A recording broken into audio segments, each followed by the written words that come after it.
আর যে ব্যক্তি আল্লাহকে ভয় করে আল্লাহ তাকে এত ভালোবাসে। তিনি কোরআনে বলেছেন ইন্না আকরামাকুম ইনদাল্লাহি আতকাকুম, তোমাদের মাঝে যার তাকওয়া যত বেশি আল্লাহর কাছে তার সম্মান তত বেশি। আর প্রিয় ভাইরা, কোরআনের কথা বলতে কি কোনো মানুষের অনুমতি লাগবে? কোরআন কার বাণী? জমিনটা কার? তো মাঝখানে তুমি কেনা? তুমি কে? তুমি বলো যে আমার অনুমতি নেন। আল্লাহ রাগ করে না? আল্লাহ রাগ করে না? আল্লাহ রাগের রেজাল্ট, ফলাফল তোমরা পেয়েছো। এমন ভাবে পালাতে হয়েছে, রান্না করা ভাতটা খাইয়া পালাইতে পারে নাই। এবং পালাতে এই দেশের কেউ বলেনি, বলেছে তার সেনা প্রধান যে নিজে নিয়োগ দিয়েছে এবং তার আত্মীয়, ঠিক কিনা? উনি বলছে যে ম্যাডাম তাড়াতাড়ি পলান, 45 মিনিটের বেশি সময় দেয়া যাবে না, এর ভিতরে পলাই। আজীব। এবং আমরা দেখলাম লাঞ্ছনার পর্যায়টা কোথায় গিয়ে থেমেছে। যে বঙ্গবন্ধুর নাম শুনলে বাংলাদেশের সব দলের লোকেরা একটু শ্রদ্ধার সাথে উনার নামটা নিত। যদিও আমি জীবনে কোনোদিন তাকে জাতির পিতা বলি নাই, কিন্তু বঙ্গবন্ধু বলে সম্মান আমিও দিতাম, কারণ তিনি স্বাধীনতার স্থপতি। ওই ব্যক্তিকে সবাই সম্মান দেয়। কিন্তু এবার যা হলো, দেখলাম উনার মূর্তির গলার মাঝে রশি লাগায়া টেনে টেনে মাটির মাঝে ফেলেছে। এতটা বেজ্জতি করলো, মূর্তির মাথায় উঠে কেউ কেউ প্রস্রাব করতো, ভিডিওতে দেখেছি। আপনারা দেখেন নাই? আমি দেশে ছিলাম না, আমি ছিলাম টার্কিতে। 5 তারিখে আমার তুরস্কে সফর ছিল, 8 তারিখে আমেরিকায় সফর ছিল। এই জন্য আমি দেখি নাই, আমি ভিডিওতে দেখেছি। আর আপনারা যারা ঢাকায় ছিল তারা নিজের চোখে অনেকে দেখেছেন। এগুলো থেকে শিক্ষা নেবেন, জালেম কোনোদিন হবেন না। জুলুমের রেজাল্ট কখনো ভালো হবে না। আপনি যতই ক্ষমতাওয়ালা হন, যতই ভাবেন যে না আমার ক্ষমতা অনেক, কিন্তু ভাববেন আল্লাহ যদি চায় আপনাকে আসার মেরে গুড়া করতে আল্লাহর 1 সেকেন্ডও লাগে না। সবচেয়ে ক্ষমতা বেশি কার? সবার উপরে ক্ষমতা কার? এজন্য শিক্ষা নেবেন এখান থেকে। স্বামী বউয়ের পিঠে হাত তোলে, বউ যদি গরিব ফ্যামিলির হয়, স্বামী যদি একটু উঁচু ফ্যামিলির হয়, তাহলে পান থেকে চুন খসলে বউরে মাইর দেয়। যে স্বামী স্ত্রীর গায়ে হাত দেয়, এটা কি জালেম স্বামী নয়? জালেমদের পরিণতি একই হয়। বেশি জুলুম করো না। তোমার বউয়ের ফ্যামিলিটা যদি তোমার সে একটু উপরে হতো, তাহলে কি বউয়ের গায়ে হাত দিতে পারতা? তখন ভাবতা যে আমার শালা একটা তো মাস্তান। এই তো কালীগঞ্জ বাজার, সুপাইর বাজারে, এখানে তো এরা শ্বশুর বাড়ি আমার ওই পাড়া, এই পাড়া আমার বাড়ি। এখন বউরে যদি ঘরে মারি, এটা আমার বাজারে মারবো। ঠিক নেই? ঠিক নেই? মনে মনে ভাববে বউরে যদি ঘরে মারি, বাজারে গেলে এতে মারবো। তখন কিন্তু আর বউয়ের গায়ে হাত তুলতেন না, নিচু পাইয়া সবাই ধরে। পয়সাওয়ালা হলে গরিব প্রতিবেশীর উপর জুলুম করে, এমন প্রতিবেশীও আছে, আছে কিনা? ওই মুরগি ভাঙ্গা ঠ্যাং ভাঙ্গালা, গরুর ঠ্যাং ভাঙ্গালা, ময়লা পর্যন্ত ফেলে জুলুম করে। কোরআনের বক্তব্য ইন্নাহু লা ইউফলিহুজ জালিমুন, জালেমরা কখনো সফল হবে না। কে বলেছে? কে বলেছে? আল্লাহর কথা মিথ্যা হয়? আল্লাহর কথা যে সত্য, 5 তারিখেও কি বোঝেন নাই? জালেমরা সফল হয় না, হতে পারে না। ফেরাউন হয় নাই, আল্লাহ ডুবিয়ে মেরেছে বাহারে আহমারে। নমরুদ সফল হয় নাই, আল্লাহ জুতার বাড়ি খাইয়ে লাঞ্ছিত করেছেন। নতুন জালেমরা সফল হয় নাই, দাড়ি কামাইয়ে পালাতে পারে নাই, লুকানোর জন্য ইন্দুরের গর্ত খুঁজে পায় নাই। এগুলো বড় শিক্ষা আমাদের জন্য। যে আল্লাহ তাআলা 15.5 বছরের জুলমের পরে এখন কোরআনের কথা উন্মুক্ত ময়দানে নিশ্চিন্তে, হৃদয় নির্বিঘ্নে, নিঃসংকোচে বলার সুযোগ দিলেন, সে আল্লাহকে একটু ধন্যবাদ দেয়া দরকার আছে কিনা? এখন আমরা হুজুররা কিন্তু ফুরফুরা মেজাজে আছি। এর আগে কিন্তু 15 বছর আমরা সব সময় একটু মন মরা ছিলাম। এবং আমার ঘরে আমি কতবার যে বলেছি তার হিসাব নাই, যে শোনো যে কোনো দিন অ্যারেস্টের খবর শুনতেই পারো, যেই কোনো দিন শুনবে যে মাহফিলে গেছি, আসার পথে থানায়, মন খারাপ করো না, টেনশন করো না, আমার অ্যারেস্টের খবর শুনলে বিষয়টা এইভাবে হ্যান্ডেলিং করবে। প্রিয় ভাইরা, আলহামদুলিল্লাহ 5 তারিখের পরে এই কথা কই না, বরং এখন যদি কেউ বলে যে হুজুর সাবধানে চলেন, তখন বলি মিয়া তুমি সাবধান হও, আমার কিছু, ঠিক না? সুবহানাল্লাহ। দেখেন আল্লাহ কিভাবে পরিবর্তন করে দেয়, উল্টায়া দেয়। এটাও কোরআনে আছে ভাই। 5 তারিখের পরে কোরআনের উপরে ঈমান আমার অনেক বাড়ছে। ঈমান আগে তো ছিলই, এটার বাইরে وَإِذَا تُلِيَتْ عَلَيْهِمْ آيَاتُهُ زَادَتْهُمْ إِيمَانًا وَعَلَى رَبِّهِمْ يَتَوَكَّلُونَ। কোরআন পড়লে ঈমানদারের ঈমান বাড়ে, এটা কে বলেছেন? এই কোরআনের প্রতি ঈমান আরো বাড়ছে, কারণ আগে কোরআন থেকে পড়েছি আর শুনেছি, এবার নিজের চোখে দেখেছি। নবী ইব্রাহিম আলাইহিস সালাম আল্লাহ তাআলাকে বলে, আল্লাহ কাইফা তুহিল মাউতা, রব্বি আরিনি কাইফা তুহিল মাউতা, আল্লাহ আপনি তো সব মৃতকে জীবিত করবেন, কিভাবে করবেন একটু দেখাবেন আমাকে। আল্লাহ বলে, ইব্রাহিম আওয়ালাম তুমিন, এই আমি যে মৃতকে জীবিত করতে পারি এটা কি তোমার বিশ্বাস হয় না? সুবহানাল্লাহ পড়েন। আল্লাহর সাথে আল্লাহর খলিলের কি মহব্বতের আলোচনা, তোমার কি বিশ্বাস হয় না? ইব্রাহিম বলে, বালা ওয়ালাকিন লিয়াতমাইন্না কলবি, বলে আল্লাহ কি যে বলেন বিশ্বাস হয় না? অবশ্যই বিশ্বাস হয়, তবে কেমনে যে করবেন এটা দেখলে একটু অন্তরে প্রশান্তি আসতো। সুবহানাল্লাহ। দেখলে একটু বিশ্বাস আরো বাড়তো। মাশাআল্লাহ। এক মুরব্বী কয়ে দিছে, এটার নাম হলো আইনুল ইয়াকিন। এটার নাম কি? জানার মাঝে হয় হাক্কুল ইলমুল ইয়াকিন, আর এই জানা যখন আরো প্রগাঢ় হয় তখন হয় হাক্কুল ইয়াকিন, আর যখন নিজের চোখে দেখে তখন বলা হয় আইনুল ইয়াকিন। সেদিকার গেলাম না, আল্লাহ ইব্রাহিম নবীরে দেখেছে। তো কোরআনের উপরে যে বিশ্বাস বাড়লো, এর পিছনে কারণ কি? আল্লাহ কি আয়াতে বলছেন, তিলকাল আইয়ামু নুদাবিলুহা বাইনান নাস। ঠিক এই আয়াত এবার চোখে দেখলাম। চায়নার সাথে, আপনার রাশিয়ার সাথে যখন আফগানিস্তানে যুদ্ধ হলো, ওই যুদ্ধে আপনার রাশিয়াকে হটানোর জন্য আমেরিকা আফগানকে অস্ত্র দিয়ে, অর্থ দিয়ে সহযোগিতা করলো। তামাম পৃথিবী থেকে মুসলমানরা আফগানিস্তানের পক্ষে যুদ্ধ করার জন্য আফগানিস্তানে গেছে। বাংলাদেশ থেকেও হাজার হাজার মুজাহিদ গিয়েছে। রাশিয়া খান খান হয়ে গেল। চেচনিয়া সহ অনেকগুলো রাষ্ট্র রাশিয়ার ব্লক থেকে মুক্ত হয়ে গেল, আফগান মুক্ত হয়ে গেল। পরবর্তীতে আবার আমেরিকা আফগানিস্তান দখল করলো, পরে আবার যুদ্ধ করলো, কয়দিন আগে আবার মুক্ত, ঠিক না? ওই যুদ্ধে যখন আমেরিকা ও আফগানের পক্ষ ছিল, রাশিয়ার বিপক্ষে যুদ্ধ হচ্ছিল, বাংলাদেশের মুজাহিদরা গিয়েছে যুদ্ধ করার জন্য।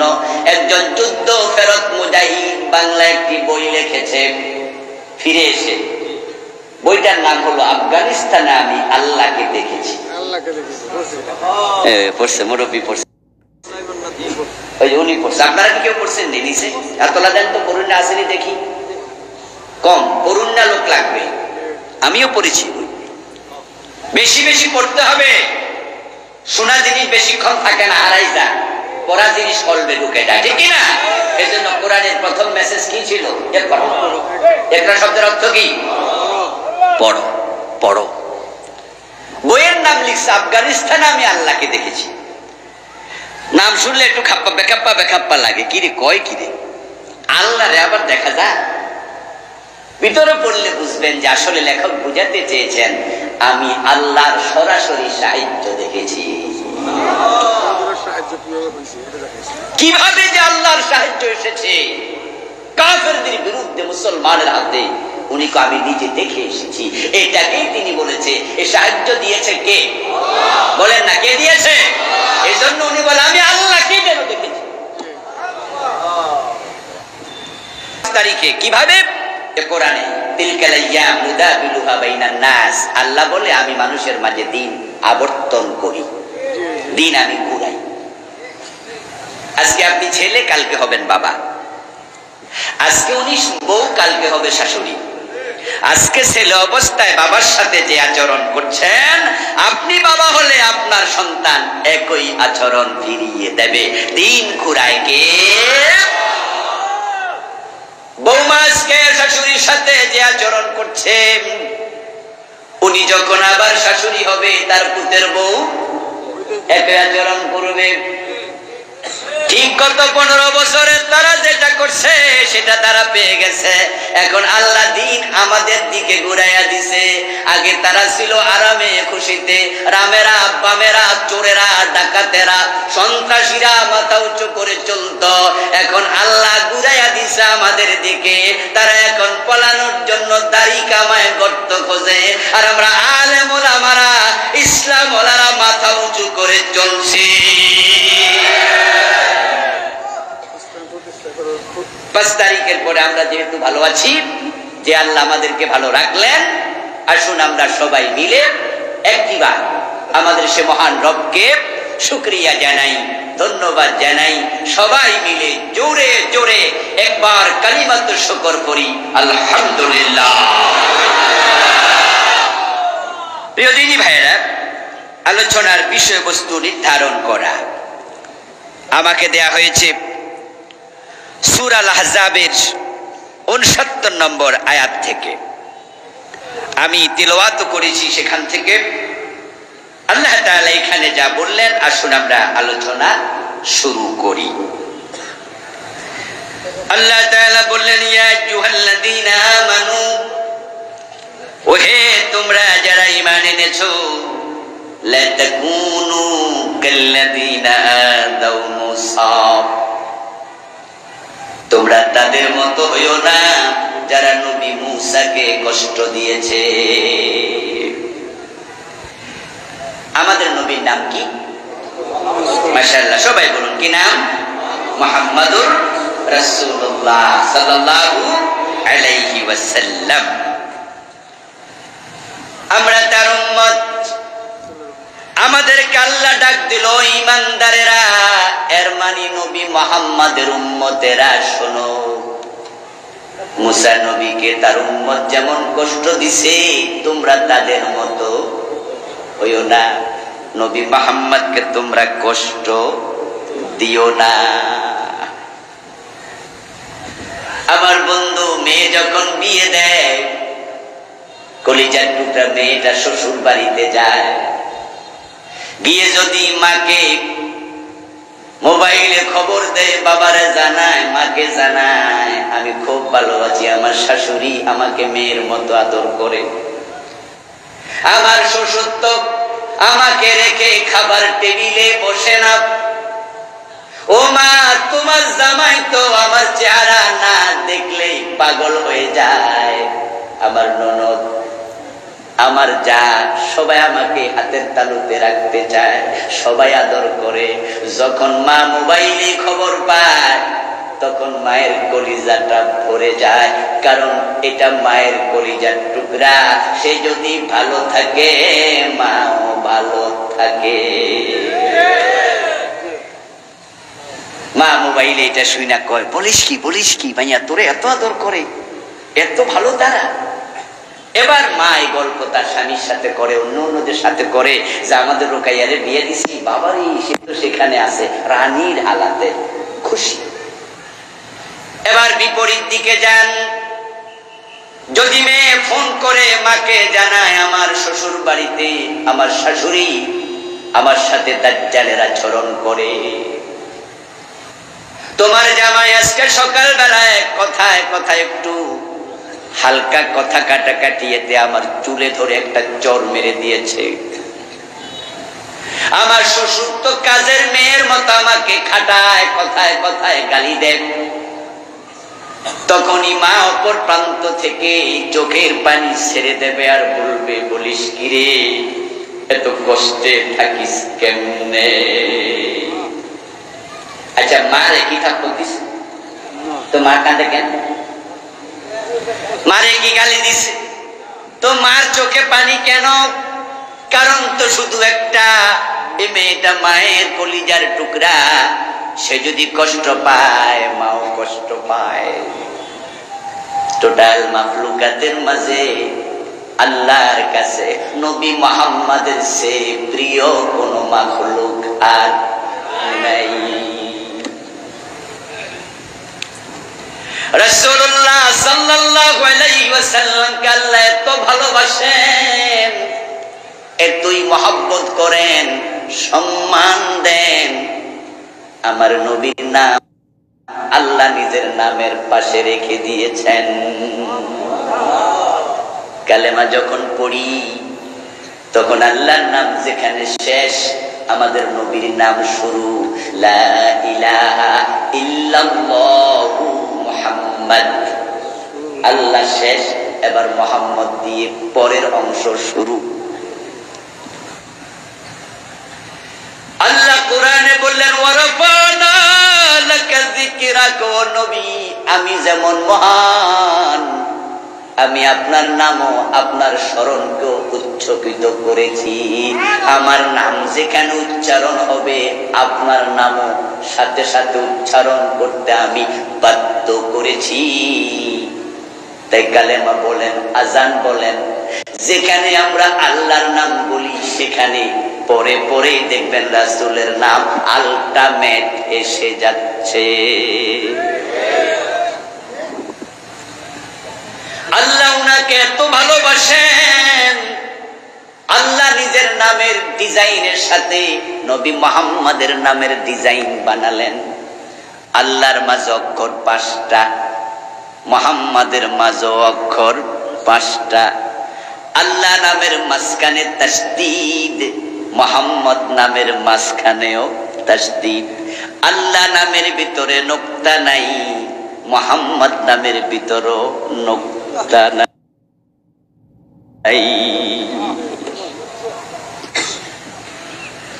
প্রিয় নবীকে আল্লাহ এতটাই সম্মান দেন, কোরআন মাজিদ আল্লাহ তাআলা অনেক নবীকে নাম ধরে ধরে ডেকেছেন বিভিন্ন প্রয়োজনে, কিন্তু আমাদের নবীকে যখনই ডেকেছেন তখনই ইয়া আইয়ুহান নবী, ইয়া আইয়ুহার রাসূল, ইয়া আইয়ুহাল মুজাম্মিল, ইয়া আইয়ুহাল মুদ্দাসসির উপনামে সুন্দর সুন্দর সিফতে ডেকেছেন। ইয়া মুহাম্মদ বলে নাম ধরে একবারও ডাকেন নাই। অথচ কোরআন পড়লে দেখবেন আল্লাহ বলছেন, ইয়া আদম উসকুন আনতা ওয়া যাওজুকাল জান্নাহ, ইয়া আদম, ও আদম, নাম ধরে ডাকলেন।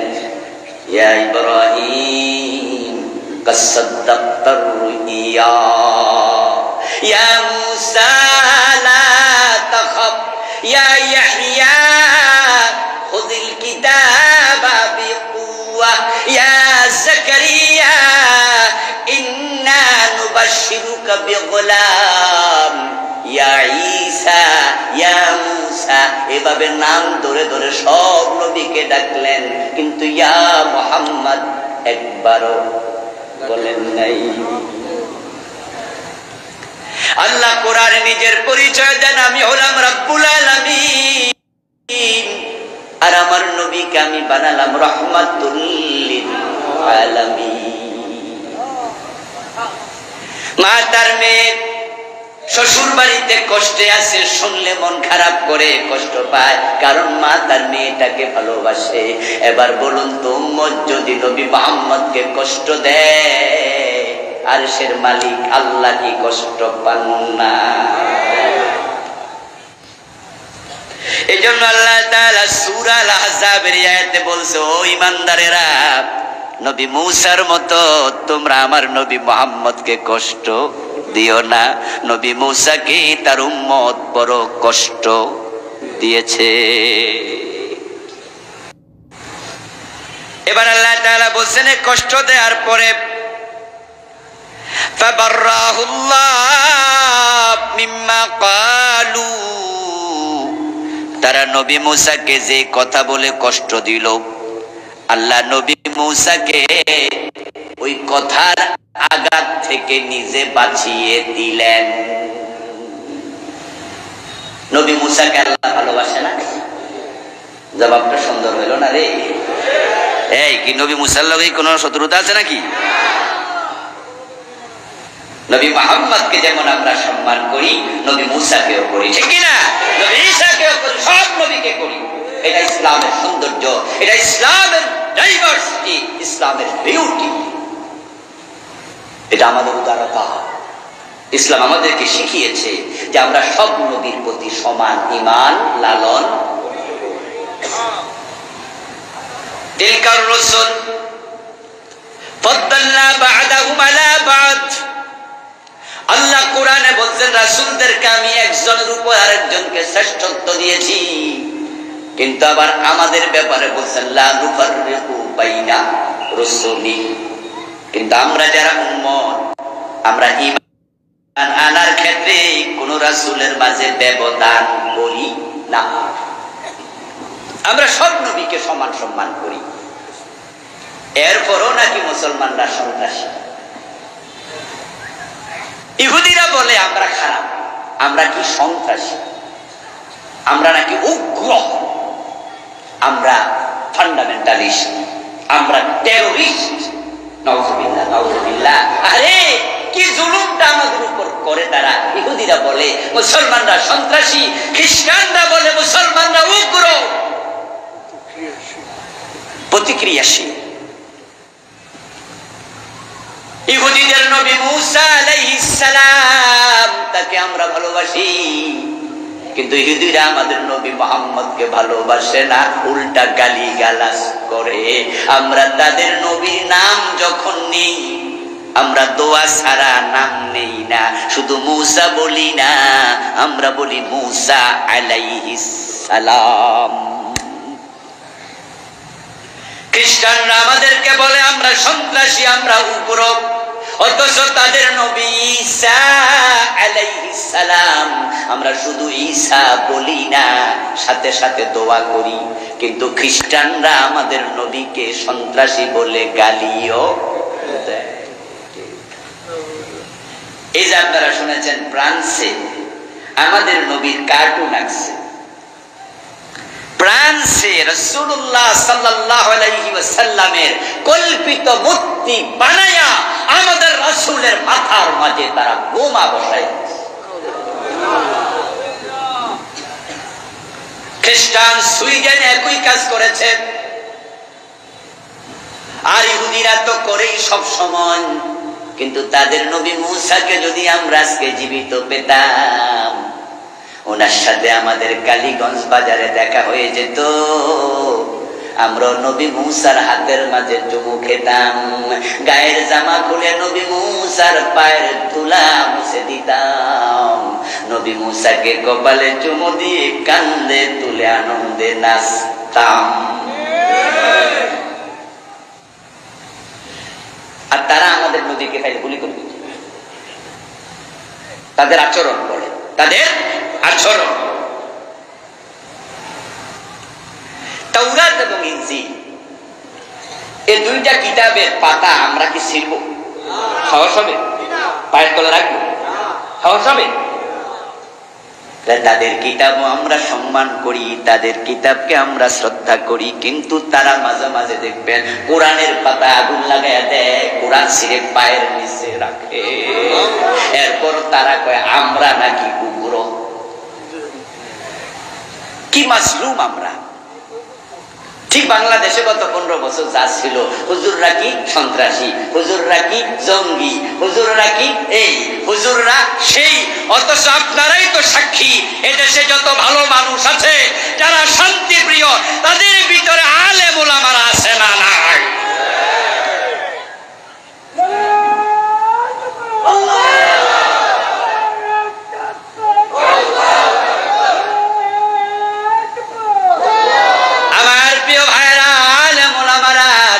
সন্ত্রাসী নয়, জঙ্গি নয়, জঙ্গি নয়। বরং এই মাহফিলগুলোতে এসে মসজিদের মিম্বারে আমরাও তো আপনাদেরকে শান্তির ওয়াজ করি, ঠিক না? আমরা তো শান্তি বাণী শোনাই, তা আমরা কেন জঙ্গি? মাজলুম, আমরা মাজলুম। ও দোস্ত, নবী মুসা আলাইহিস সালামকে আমরা ভালোবাসি। এবার ভালোবাসা থেকে বলুন, নবী মুসাকে আল্লাহ ভালোবাসেন কিনা? এবার নবী মুসাকে যদি তার উম্মত কষ্ট দেয়, ওই কষ্ট থেকে আল্লাহ নবী মুসাকেও হেফাজত করবেন, কোনো সন্দেহ নাই। কি কষ্ট দিল, কি হেফাজত হলো, আয়াতের ব্যাখ্যা এবার শুনুন। রাসূলুল্লাহ সাল্লাল্লাহু আলাইহি ওয়াসাল্লাম, সহিহ বুখারীতে এসেছে, সহিহ মুসলিমে এসেছে, এই আয়াতের ব্যাখ্যায় প্রিয় নবীজি বলেন, মুসা নবীকে তার উম্মত কি কষ্ট দিয়েছে শোনো, আল্লাহ হেফাজত কেমনে করছে তাও শোনো। কষ্টটা হলো, নবী মুসার জামানার লোকেরা গোসল করত উলঙ্গ হয়ে। নাউজুবিল্লাহ। ওরা ছিল একটু বেহায়া, নির্লজ্জ। আর কিছু কিছু এলাকা পৃথিবীতে এখনো আছে যেখানে কাপড় চোপড় খুলতে আজকের এই আধুনিক যুগেও কোনো লাজ শরম নাই। আপনারা অবাক হবেন, এখনো আজকের এই দিনেও আমাদের পার্বত্য চিটাগাং, আমাদের এই ট্যাক্সে গেলেও দেখবেন যে গাজরি পয়রা ওর না ছাড়া এরকম একটা পরে দুরা গেঞ্জি অথবা ওই যে উপরেরটারে কি করে ব্লাউজ, এরকম একটুকু পরে পেট দেখা যায়, নাভি দেখা যায়, নিচে একটা ঘাগরা, হাতের মাঝে একটা দাও লইয়া দেখবেন ইয়াং ইয়াং মেয়েরা, বুড়া বুড়া মেয়েরা হাঁটতেছে। ফিল ট্যাক্সে গেলে দেখবেন তারা কেউ ওর না পরে না, উপজাতি। ওরা কি? চাকমা উপজাতি। পৃথিবীর বিভিন্ন দেশে আল্লাহ সফরের সুযোগ দিয়েছে, সেই সুবাদে বিভিন্ন জায়গায় দেখতে গেলাম। যখন যাই সমুদ্র অঞ্চলে ঘুরতে, এই কয়দিন আগে ওই যে বললাম যে অগাস্টে আমেরিকার সফর ছিল, তো আটলান্টিক নামে একটা সাগর আছে না, ওটাতে আমি আগে গিয়েছি, গোসল করছি। আরো ধরেন 2019-এ গেলাম, 21-এ গেলাম, তখন আমি আটলান্টিক মহাসাগরে নামছি, গোসল করছি, ওযু করছি। এবার আমি আমেরিকায় ঘুরতে গিয়ে প্রশান্ত মহাসাগরের ওখানে একটি প্রোগ্রামে গেলাম, ফ্লোরিডা। নাম শুনছেন? মায়ামি, আমেরিকার অঙ্গরাজ্য। ওই অঞ্চল হলো প্রশান্ত মহাসাগরের। তা আমি তাদেরকে বললাম যে ভাইরা, আমি ভারত মহাসাগরে গোসল করেছি যখন আমি মালদ্বীপে গেলাম, আপনাদের আমেরিকায় এসে আমি আটলান্টিকে গোসল করেছি, কিন্তু এবার যেহেতু প্রশান্ত মহাসাগরে আসছি, একবার গোসল না কইরা কিন্তু আমি। পৃথিবীতে মহাসাগর কয়টা আছে? 5টা। মহাদেশ কয়টা? 7টা। মহাসাগর কয়টা? তো আমি ভাবলাম যে প্রত্যেকটা গোসল কইরা লই, 5টা ফুরামো, তো এইটা এবার ছাড়বো কেন? আচ্ছা বলুন তো, এবার গোসল করতে গেলে সাগরে যাওয়া লাগবে না? কি বাড়িতে গোসল করে যাবো? সাগরতে পানি তুললে বালতি দিয়ে। সমুদ্র অঞ্চলে ঘুরতে যাই, ঘুরতে গেলে দেখা যায় ওই সমুদ্রের পাশে এমন কিছু মহিলা হাঁটে যাদের গায়ে পোশাক আশাক খুব একটা নাই। এমন বেহায়া, এমন নির্লজ্জ, এমন নির্লজ্জ, কেমনে দৌড়া তারপরে দৌড় মারা লাগে, লজ্জা লজ্জা নিচের দিকে তাকায়া থাকা লাগে। চাইলে তো গুনাহ হয়ে যাবে, চোখকে গুনাহ থেকে বাঁচানো বড় কঠিন, তাই অনেক হেফাজতে থাকা লাগে।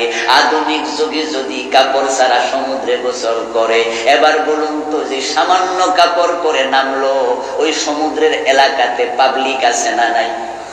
তোরা শরম থাকলে নামতে পারতো নি? তো এই যুগে যদি এমন বেহায়া থাকে, জাহিলিয়াতের খবর কি?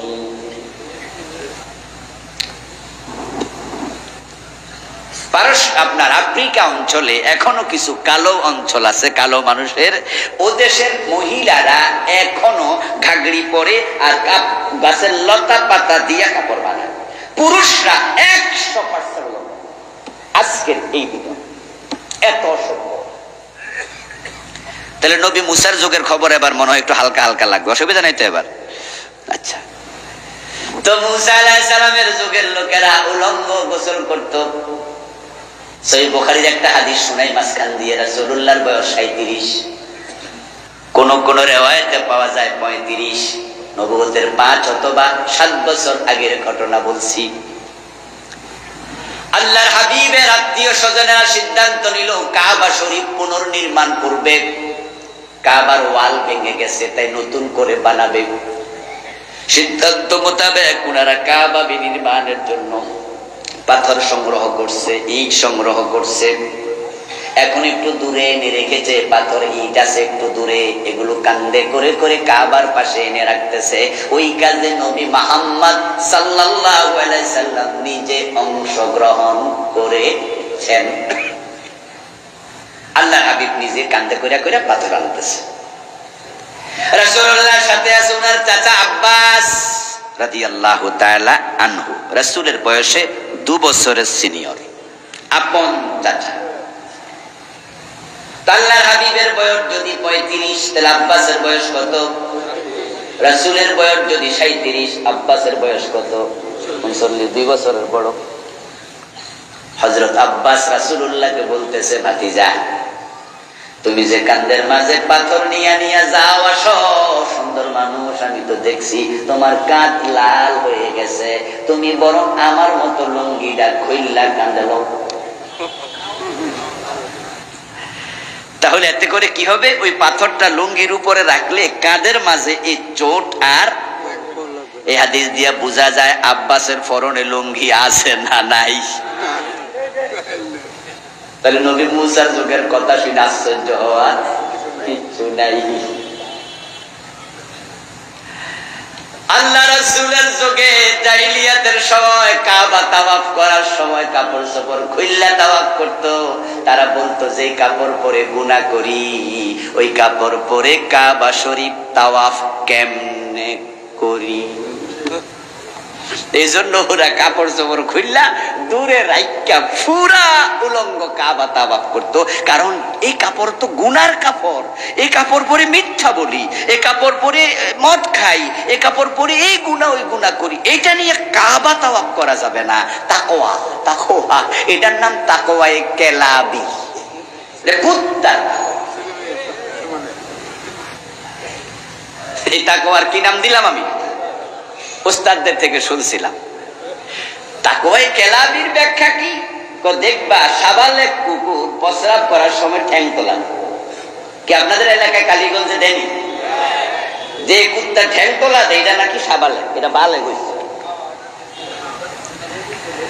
কুকুর যখন প্রস্রাব করে তখন পা তোলা দেয়, কারণ প্রস্রাব যদি গায়ে লাগে নাপাক হওয়ার সম্ভাবনা আছে, কিন্তু পায়খানা কইরা পানি নেয় না, এটা লাগিয়া থাকে।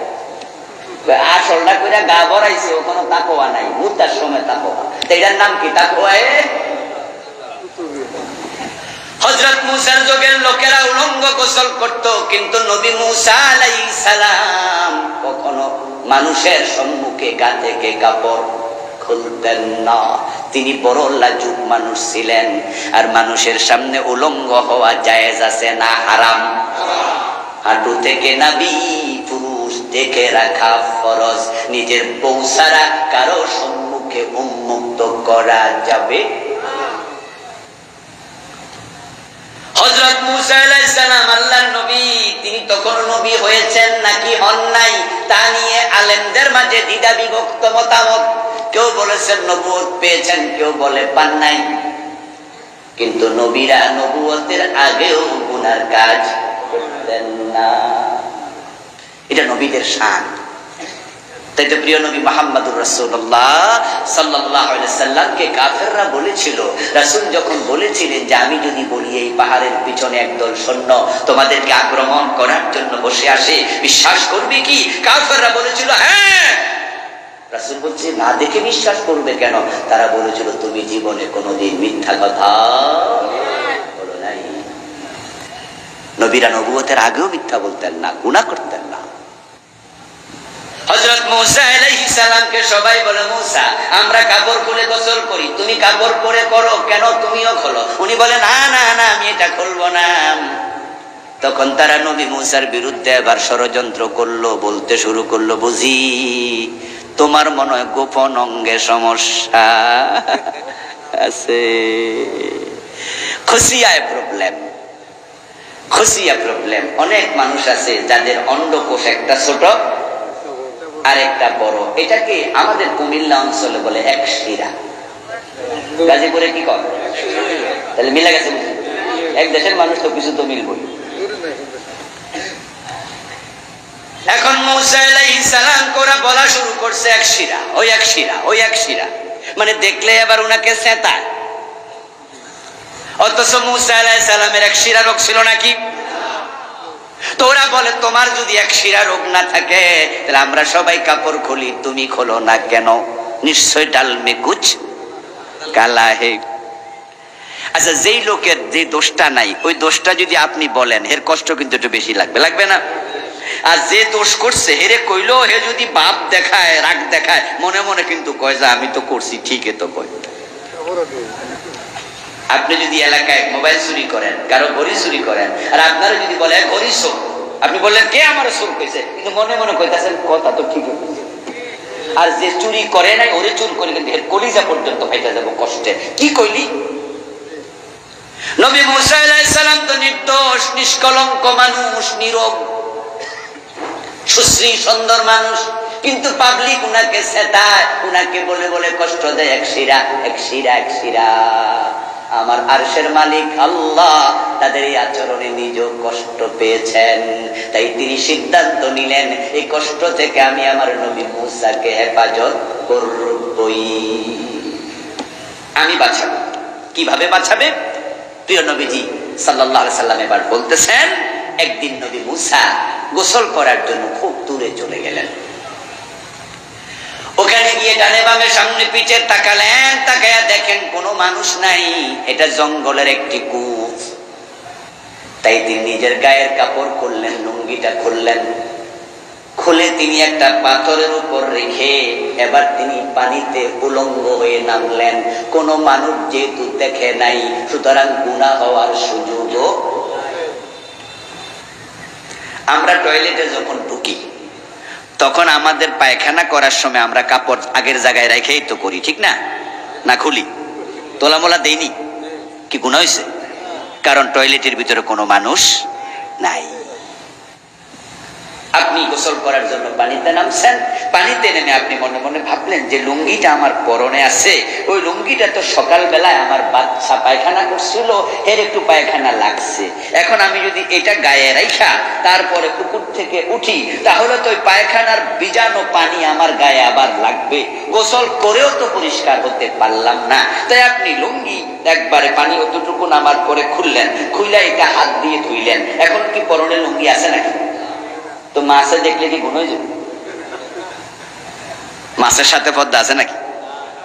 তো পদ্মা যদি অন্য অন্য মাখলুকের সাথে থাকতো তাহলে লোটা যখন ব্যবহার করেন পানি লইয়া, তাহলে তো লোটাও দিয়ে খেলায় সবকিছু নাকি? হযরত মূসা আলাইহিস সালাম নামলেন, লুঙ্গিটা পাথরের উপর রেখে গোসল করলেন, কোনো মানুষ তো সেখানে নাই, সুতরাং গুনাহ হওয়ার সুযোগও। এবার তিনি গোসল করে উঠলেন, উঠে লুঙ্গিটা লইয়া গায়ে দেবেন। প্রিয় নবীজি বলেন লুঙ্গির কাছে গেছে, ওই পাথর নিজে নিজে হাঁটতে শুরু করছে। সুবহানাল্লাহ বলেন, সুবহানাল্লাহ। পাথর একা একা দৌড় মারছে। মূসা আলাইহিস সালাম বলে ইজারি হাজার, ইজারি হাজার, ইজারি হাজার। বলতেছে কিরে পাথর, কিরে পাথর, লুঙ্গি তো আমার, তুই যাস কই? পাথরটা হাসছে, পিছনে মূসা দৌড়াচ্ছে, এমন ভাবে পাথর দৌড় মারছে, মূসাও লুঙ্গির জন্য দৌড়াতে দৌড়াতে পাথরের পিছে ছুটছে।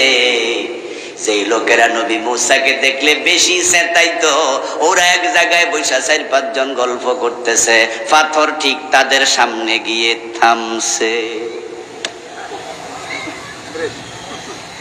মূসা আলাইহিস সালামের গায়ে কি কাপড় আসেনি? এ কথা বলেন, আসেনি? এখন হেরা তো তাকাইয়া দেখছে, আরে মূসার তো কোনো এক্সকিরা নাই। এবং ওদের আশ্চর্য হয়েছে, কিরে পাথর নিজে নিজে এরকম হাঁটতে কোনোদিন তো আর দেখি নাই, যে মূসা পাথরের পিছে দৌড়ায় আর পাথরের উপরে মূসার লুঙ্গি। মূসা আলাইহিস সালাম দৌড়াতে দৌড়াতে পাথর পাইলেন, সেখানে লোকজন বসে আছে, যেখানে পাথর থামলো উনি তাড়াতাড়ি লইয়া কাপড় পরলেন, আর তারা দেখে ফেললো মূসা নীরব, কোনো কোনো অসুবিধা নাই। তখন তারা মুসা নবীকে আর এই কথা বলে জেতাইতো না। আল্লাহ বলে আমি নিজে মুসাকে বাঁচাই দিছি। সুবহানাল্লাহ। এখন তারা যে মুসা আলাইহিস সালামকে কাপড়বিহীন দেখে ফেললো, নবী মুসার কি গুনাহ হয়েছে নাকি? উত্তর হলো হয় নাই, কারণ এটা নবী মুসা ইচ্ছা করে করেন নাই। এটা ওনার সামর্থ্যের বাইরে, সাধ্যের বাইরে। যেমন ধরেন আমরা কিছু রোগ দেখি, কিছু রোগী দেখি যাদের মৃগী রোগ আছে, যারা হঠাৎ করে মাটিতে পড়ে যায়, তারপরে এভাবে তপড়াইতে থাকে, লাফাইতে থাকে, লুঙ্গি থাকলে লুঙ্গি মুঙ্গি পর্যন্ত খুলে যায়, এমন রোগী আছে না? আচ্ছা, যেই রোগীটা তপড়াইতে তপড়াইতে ধাপড়াইতে ধাপড়াইতে লুঙ্গি খুলে গেল, তার কি কবিরা গুনাহ হয়েছে? এটা তার সাধ্যের। নবী মুসাকে তোমরা তারা যেভাবে কষ্ট দিছে, আমার নবী মুহাম্মদ কেমন কষ্ট দিও না। রাসূলুল্লাহকে তাহলে বোঝা গেল উনার জামানায় কষ্ট দিছে এমন কিছু লোক ছিল, না থাকলে এই আয়াত আল্লাহ নাজিল করতেন না। রাসূলকে যারা কষ্ট দিছে তারা হলো মুনাফিক। তারা কারা? কাফেররা দিছে, মুশরিকরা দিছে। এখানে আলোচ্য বিষয় ওরা না, এখানে হলো উম্মতের মাঝে একদল। রাসূলুল্লাহ সাল্লাল্লাহু আলাইহি ওয়াসাল্লামের বিরুদ্ধে কথা বলে মুসলমানের সন্তান এমন বাংলাদেশেও আছে না নাই? তাসলিমা নাসরিন এ তো ঘোষণা দিয়া কয়, তাসলিমা নাসরিন তো ঘোষণা দিয়া কয়। এজন্য আমরা ওরে মুনাফিক বলি না, তাকে বলি নাস্তিক। সে মুরতাদ। সে বলেই যে আমি মুহাম্মদ মানি না, আমি আল্লাহ মানি না, রাসূল মানি না। বলেন নাউযুবিল্লাহ। সে বলে যে আমি মানি না, তাই সে মুসলমানের সন্তান। মানি না বললো আমরা মুনাফিক বলবো না, তাকে বলি তুই নাস্তিক, তুই মুরতাদ। কিন্তু আল্লাহ রাসূল মানি এই কথা বলার পরে নবী মুহাম্মদের ইসলাম মানে না, ইসলাম ওয়ালাদেরকে কষ্ট দেয়। কোরআনের কথা শুনলে তারা বাধা তৈরি করে, কোরআন ওয়ালাদেরকে রাজাকার বলে গালি দেয়। এমন মুনাফিক আছে না? না।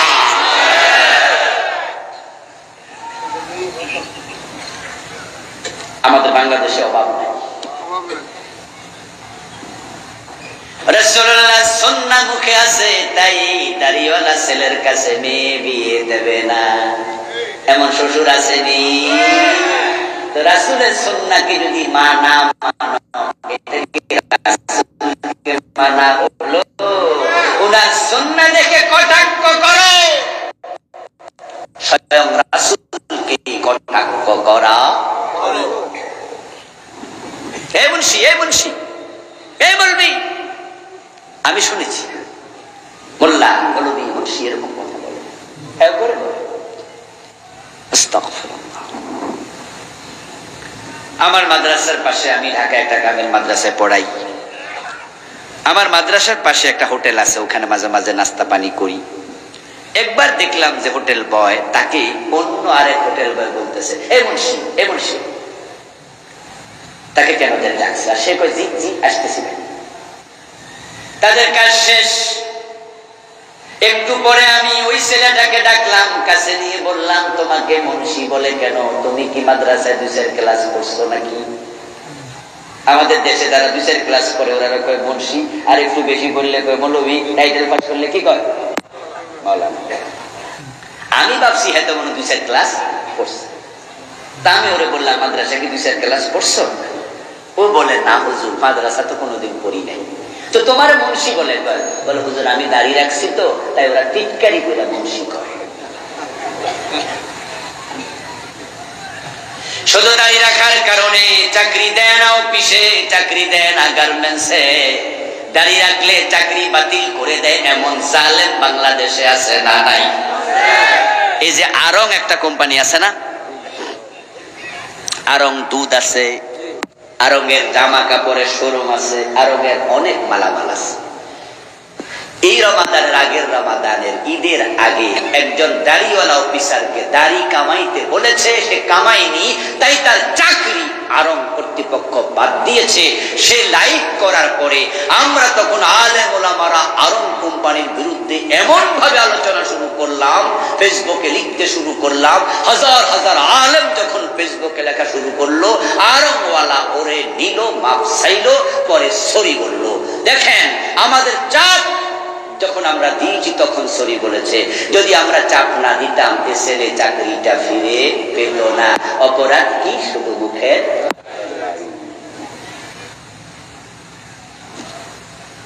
ও দোস্ত, রাসূলের সুন্নাহর বিরুদ্ধে কথা বলো, রাসূলকে কষ্ট দেয়া হয়।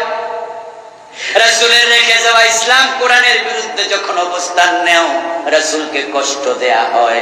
আমার আল্লাহ বলছে, ও উম্মতেরা, ও ঈমানদারেরা, আমার নবী কষ্ট পায় এমন কোন কাজ করা যাবে না। ইয়া আইয়ুহাল্লাযীনা আমানুত্তাকুল্লাহা ওয়া কুলু কাওলান সাদীদা। পরের আয়াতে আল্লাহ বলো, ও মুমিনেরা, আরেকটা কথা শোনো, তোমরা আল্লাহকে ভয় করো, আর যখন কথা বলবে তখন ন্যায়সঙ্গত কথা বলো। এখানে দুটা মেসেজ, আজকে দুটা থেকে কিছু কথা বলে মাহফিল শেষ করে দেব। শুনবেন ইনশাআল্লাহ? একটু বাড়িতে কিছু নিয়ে। এক নাম্বার মেসেজ, আল্লাহকে ভয় করো। আল্লাহকে ভয় করা দরকার আছে না নাই? আল্লাহকে ভয় যে করবে না, তার আমল সুন্দর হবে না। যে আল্লাহকে ভয় করে তার আমল সুন্দর হয়। কিন্তু আমরা একজনকে ভুলে যাই, যিনি আসমানে থাকে, আরশের উপরে থাকে। আমরা অপরাধ করার সময় ডানে বামে তাকাই, উপরে তাকাতে ভুলে যাই। যখন চোর চুরি করে তখন একবার ডানে চায়, আরেকবার বামে চায়, সামনেও চায়, পিছনেও চায়, কেউ কোনো দেখলো নি, কিন্তু আসমানের দিকে তাকাতে ভুলে যায়।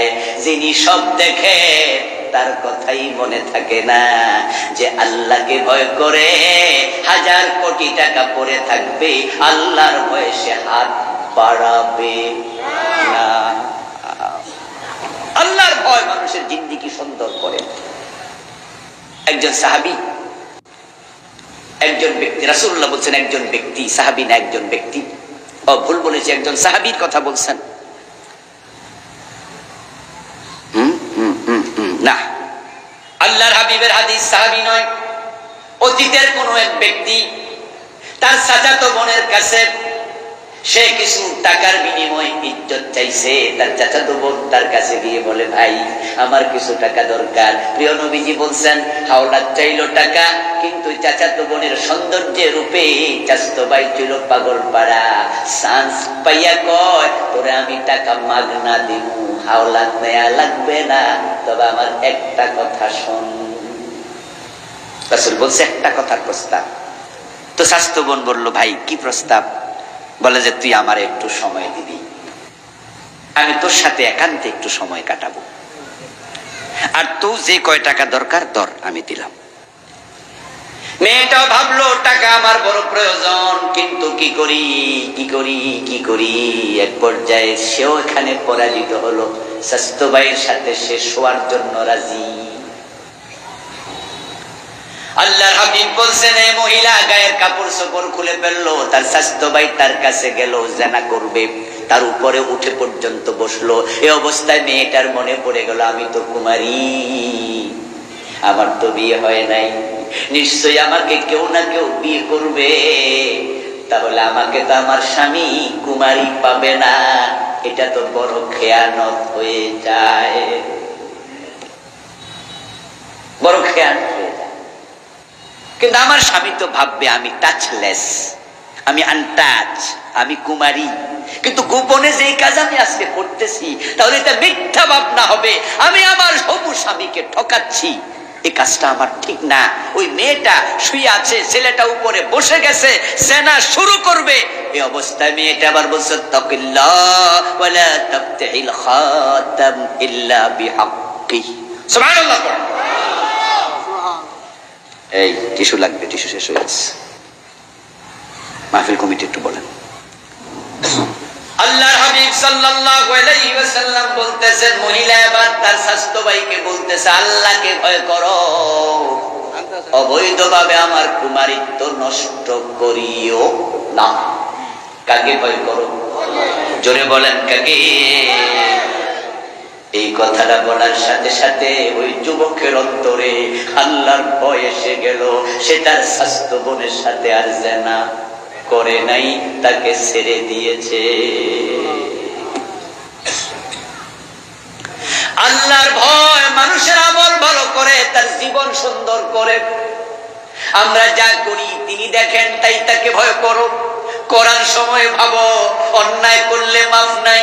আমরা যা বলি তিনি যা শোনেন, বলার সময় ভাবো তিনি যেহেতু শুনেছেন মাফ নাই। এই চিন্তা রেখে মাথা জীবন চালাও, মাথায় এটা রাখো। হযরত ওমর বলেন, হাসিবু আনফুসাকুম ক্বাবলা আন তুহাসাবু ওয়াজিনু আনফুসাকুম ক্বাবলা আন তুজানু। আল্লাহর কাছে হিসাব দেওয়ার আগে নিজের হিসাব নিজে করো। আমল ওজন দেওয়ার আগে নিজের আমলের ওজন নিজে করো, তাহলে আখিরাত হবে অনেক সুন্দর। হাশরের ময়দানে যে মানুষগুলো ডান হাতে আমলনামা পাবে, ওই মানুষগুলো আমলনামা পাওয়ার পরে আপনজনদের কাছে লাপাতে লাপাতে আনন্দে দৌড়াবে। ওয়ায়ানকালিবু ইলা আহলিহি মাসরুরা, আনন্দে দৌড় মারবে। আমলনামা লোকজনকে বলবে, দেখো দেখো কত সুন্দর। ফায়াকুলু হাকুমু করাহু কিতাবিয়া, বড় বড় আমার আমলনামা। লোকজন প্রশ্ন করবে, এত চমৎকার কেমনে আমলনামা হলো? একই বাজারে খরচ করছি, একই ভার্সিটিতে পড়েছি, একই মসজিদে নামাজ পড়েছি, একই এলাকায় জন্ম নিয়েছি, তুই আমার বন্ধু ছিলি, আমার আমলনামার তো খবর নাই, তোরটা ডান হাতে কেমনে আসলো রে? কেমনে হলো জানা? তখন সে কি জবাব দেবে? আল্লাহ সেটাও কোরআনে বলেছেন। সে জবাব দেবে, ইন্নী যানানতু আন্নী মুলাকিন হিসাবিয়া, আমি দুনিয়ায় হিসাব করে কাজ করছি, আমি জানতাম আমার আল্লাহ সব ব্যাপারে হিসাব নেবেন বটে। আমি আল্লাহকে ভয় করে জীবন চালাইছি। এই জন্য আল্লাহ বলছে, মুমিনেরা আল্লাহকে ভয় করো। যা বলবে সঙ্গত বলো, অসঙ্গত কথা বলো না, সঠিকটা বলো। কারণ মুখের প্রতিটা কথা তোমার আমলনামার মাঝে রেকর্ড, একটাও বাদ। মা ইয়ালফিযু মিন কওলিন ইল্লা লাদাইহি রাকীবুন আতীদ। তোমার 40, 50, 180 যে কয় বছর হায়াত, পুরাটা ভিডিও হচ্ছে আল্লাহ আখিরাতে সবটা একসাথে তোমার হাতে রেকর্ড নামা আমলনামা তুলে দেবে, ফাঁস করে দেবে, বলবে ইকরা কিতাবাক কাফা বিনাফসিকা ইয়াওমা আলাইকা হাসব। পড়ো পড়ো। শুনেন, আমলনামা যখন ফাঁস হবে উপায় নাই। আমাদের বাংলাদেশে একজন মন্ত্রী ছিল, উপমন্ত্রী, মাথায় চুল ছিল না, টাকলা মুড়া। আপনাদের কি মনে আছে না? মুরাদ সাহেব, উনি কোন নায়িকার সাথে কি কথাবার্তা বলছিলেন, এই অডিওটা ওনার কোন বিরোধী লোক এটা ইউটিউবে। নায়িকা মাহিয়া মাহিকে তিনি বলছে, এই আসো তাড়াতাড়ি সোনারগাঁ হোটেলে, না আসলে আমি পুলিশ পাঠাচ্ছি, ডিজিএফআই, এনএসআই, এসবি, ডিএসবি, সেনাবাহিনী, র্যাব সবাইকে পাঠাচ্ছি। মানে যার সাথে একটু মজা করছে, তোমাকে তুলে নিয়ে আসবো আমার কাছে, তুমি তাড়াতাড়ি আসো। এই জাতীয় কিছু কথা উনি বললেন। এগুলো আপনারাও কেউ কেউ শুনেছেন, এগুলো ইউটিউবে আমরাও শুনেছি। যখন এটা ফাঁস হয়ে গেল, উনার এমপি গিরিও নাই, মন্ত্রী গিরিও নাই। দল উনাকে মন্ত্রিত্ব বাদ দিয়ে দিল, তার এমপিগিরি থামাইয়া দিল, তাকে তার দল থেকে বহিষ্কার করে দিল। এবার তাকে নমিনেশনটাও দেয় নাই। নিজের বউ তার বিরুদ্ধে থানায় গিয়ে মামলা দিল। পুরা জাতির সামনে মুখ দেখানোর মতো অবস্থা নাই, লজ্জায় মরে মরে ভাব। মাত্র 1.5 থেকে 2 মিনিটের অডিও ফাঁস হলে যদি এমন হয়, আখিরাতে 80 বছরের ভিডিও ফাঁস হলে আমাদের কি হবে?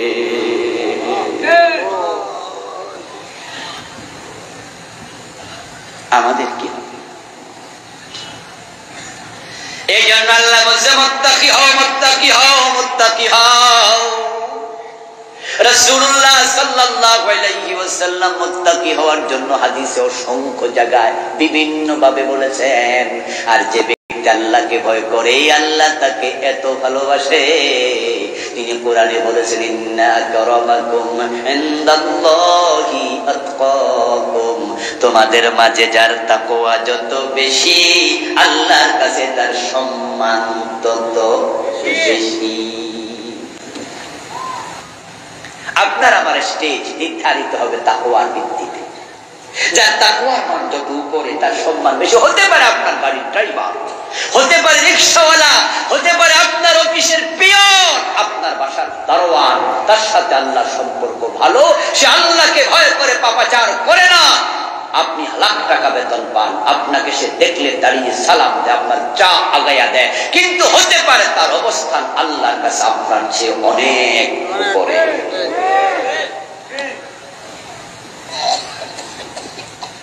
যে ব্যক্তি আল্লাহকে ভয় করে, আল্লাহ নিজে তার হয়ে যায়, তার হয়ে যায়, তার হয়ে যায়। পবিত্র কোরআনে আল্লাহ তাআলা বলছে, মাইয়াত্তাকিল্লাহ ইয়াজআল লাহু মাখরাজা, যে আল্লাহকে ভয় করে দুনিয়া তার কোনো বিপদ থাকে না, অসঙ্গতি থাকে না, কষ্ট থাকে না, বরং সব জায়গায় সেখান থেকে উত্তরণের পথ আল্লাহ নিজে তৈরি করে দেয়। ইন তাত্তাকুল্লাহ ইয়াজআল লাকুম ফুরকানা, আরে কেন আল্লাহ বলেন, তোমরা যদি আল্লাহকে ভয় করো তাহলে আল্লাহ তোমাদের ফুরকান দেবেন। ফুরকান মুত্তাকি হওয়ার মাঝে এটা সেরা পুরস্কারের একটা, সেটা হলো যে আল্লাহকে ভয় করে আল্লাহ তাকে ফুরকান দেয়। ফুরকান কি? কোরআনের আয়াত। ইন তাত্তাকুল্লাহ, যদি তোমরা আল্লাহকে ভয় করো, ইয়াজআল লাকুম ফুরকানা, আল্লাহ তোমাদেরকে ফুরকান দেবেন। ফুরকান হলো আল ফারিকু বাইনাল হাক্কি ওয়াল বাতিল। আল্লাহ মুত্তাকিকে এমন ইলম দেয়, এমন বুঝ দেয়, যার মাধ্যমে সে হক এবং বাতিল চিনতে পারে। অনেক বড় উপহার এটা, অনেক বড় উপহার, অনেক বড় নিয়ামত। হক চিনতে পারো। কারণ বাংলাদেশে আমি এমন বড় আলেম দেখেছি, কিতাবের পৃষ্ঠাগুলো হাসিয়া শুদ্ধ মুখস্থ, কিন্তু ভণ্ড পীরের মুরিদ হয়ে বসে আছে। এই যে বাইতুল মোকাররমে একজন খতিব ছিল, মাওলানা সালাউদ্দিন হুজুর, আগে নাম বলে দিস কারণ চিন্তাবিদরা জানে। উনি ঢাকা আলিয়া মাদ্রাসা হেড মুহাদ্দিস ছিলেন, অনেক বড় আলেম ছিলেন। মাওলানা সালাউদ্দিন 8 রশির পীরের কাছে মুরিদ হয়েছে। আপনি এবার ভাবেন, একজন পিছনে তো আর কোনো জায়গা পাইল। আসলেও 8 রশি দরবারে আমি গত বছর গিয়েছিলাম, দেখে আসি সুযোগ পাইলে। ওখান দিয়ে মাহফিল করতে যাচ্ছিলাম ফরিদপুরের ওদিকে। তখন যাওয়ার পথে আমার ড্রাইভার সাহেব বললেন যে, হুজুর সামনে কিন্তু 8 রশি দরবারের রাস্তা। আমি ঘড়ির দিকে তাকিয়ে বললাম যে, আমাদের মাহফিলে পৌঁছতে যতটুকু সময় দরকার, আমার হাতে আরো 1-1.5 ঘন্টা সময় বেশি আছে। আমার এক ভাইরা আবার ওখানে চাকরি করে, এক মাদ্রাসার মুহাদ্দিস। আমি বললাম যে চলো তাহলে একসাথে দুটা হবে। আমি ওই দরবারে যাই নাই, দেখা হয়ে গেল, ভাইরার সাথেও দেখা হলো। ঢুকলাম, ঢুকে 8 রশি দরবারে গেলাম। ঢুকতেছি, আমার গাড়িটা বাহিরে রেখে আমি মাস্ক পরে ফেললাম, টুপি খুলে ফেললাম, যেন আমারে চিনতে না পারে। কারণ তাদের বিরুদ্ধে যে ওয়াজ করি, তাইলে খবর বলা তো যায় না, আবার কি আচরণ করে, ঠিক না? বলা তো যায় না। তা আমি টুপিটা খুলে একজন হাত দিলাম, যে টুপি তুমি লো, আর মাস্ক পরে ফেলছি। কেউ দেখলেও যেন চিনতে 2-4 মিনিট কমপক্ষে লাগে যে এটা কেডারে। জুতা খুলে জুতা নিয়ে ঢুকছি, গেটের মাঝে এসে 2 জন খাড়াইলো, দারোয়ান। এই খুঁজো থামে। আমার সাথে 3-4 জন, আমার ভাইরা, ওরেও নিছি, ও মাদ্রাসার 2 ছাত্র, আর আমার ড্রাইভার, আমার সর্বস্ব। কি হলো? বলে জুতা খুলে ঢুকে, জুতা নিয়ে ঢুকতে পারবেন। তা আমি ভাবলাম বসে তর্ক করে লাভ নাই। আর আমি তো চাইতেছি আমার যেন কেউ না চিনে, তো তর্ক শুরু করলে তো বাইরে কেসু ঘুরতে ঘুরতে আবার যদি সাপ বাইরে আরেক মুসিবত। তো আমি সাথে সাথে জুতা খুলে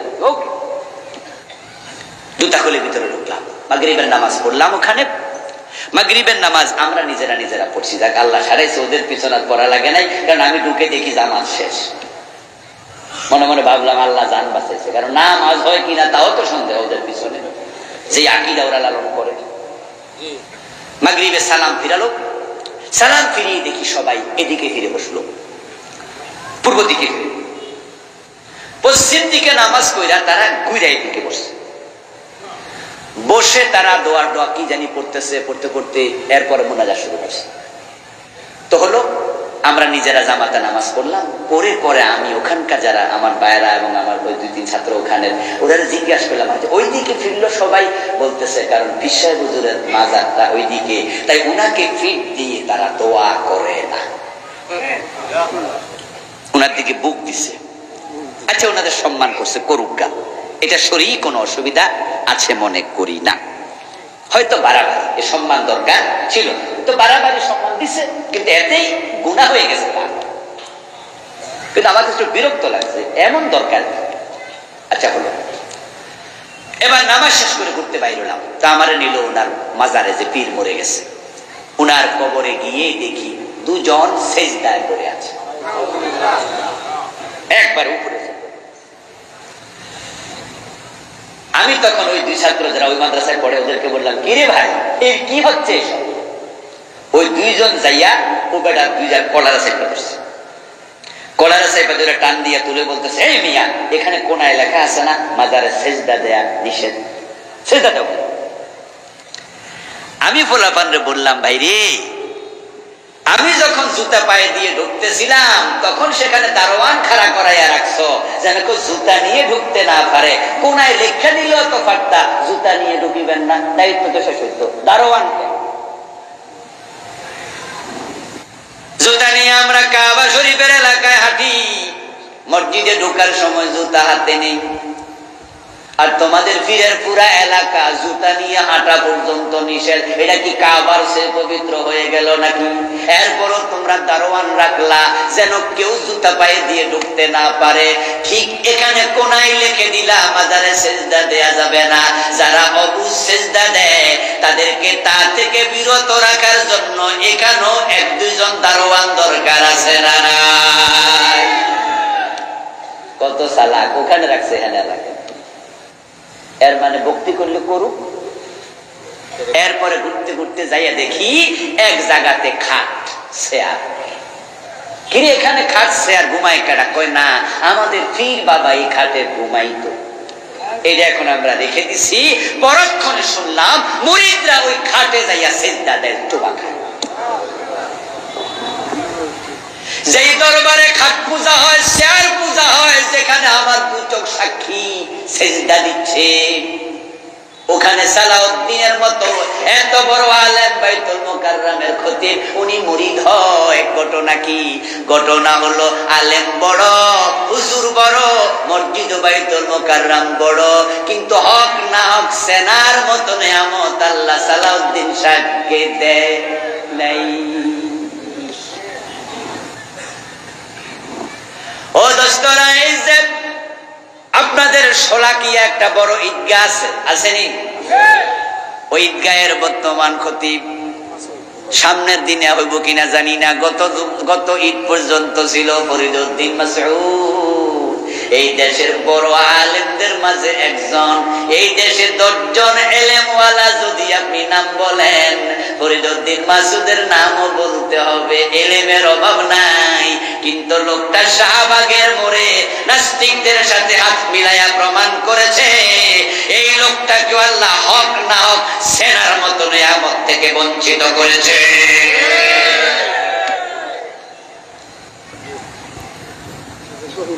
গত পতিত স্বৈরাচার এই সরকারের যে কয়জন হুজুর ছিল দালাল, তার মাঝে মাসুদ সাহেব একজন এই সরকারের দালাল। আরেকজন তো শেখ হাসিনারে জান্নাতে দিয়ে দিছে, কইছে যে আপনি একজন জান্নাতি। ও দোস্ত আমার, দেখেন কোনটা হক কোনটা না হক অনেক আলেমও চিনতে পারে না। আর কিছু রিক্সাওয়ালা আছে, ঠেলাওয়ালা আছে, দিন মজুর আছে, 5 পাস মেট্রিক পাস আছে, যারা জালেমদের পক্ষে যে যেতে রাজি হবে না, প্রয়োজনে জীবন দিতে রাজি হয়ে যাবে। কোরআনের পক্ষে জীবন দেয় এমন অশিক্ষিত লোকও আছে, আল্লাহ তাকে তার তাকওয়ার কারণে হক বুঝার তৌফিক দিয়া দিছে।